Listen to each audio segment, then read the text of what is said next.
শরীরটা খুব খারাপ আজকা, মানে এত শরীর খারাপ, এত পেট ব্যথা। ঘুম থেকে উঠছি পড়ই প্রচণ্ড পেট ব্যথা, বুকটাও ব্যথা করতেছে, প্রচণ্ড গ্যাসের প্রবলেম হয়ে রয়েছে। গ্যাসের বড়ি খাইছি কিন্তু ব্যথা কমতেছে না, এত ব্যথা।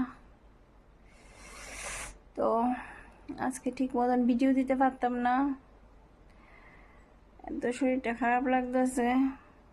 তোমরা পাশে থাকো, শরীরটা একটু ঠিক হইলে আমি আবার তোমরা সবাই ভিডিও দেখুম, লাইক কমেন্ট করুম। মানে আজকে প্রচণ্ড শরীর খারাপ, মানে কিছু খাইছি না কিন্তু অন্য সকালবেলা ঘুম থেকে ওইটা একটু হাঁটতে বেরিয়েছিলাম, ভাবছি হাইটটা এলে মনে ঠিক হয়ে যাবো গা।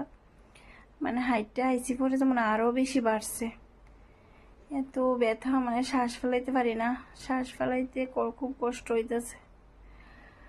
উফ, কিতা যে করতাম, ভাল লাগতেছে না, পেটটাও খুব ব্যথা করতেছে।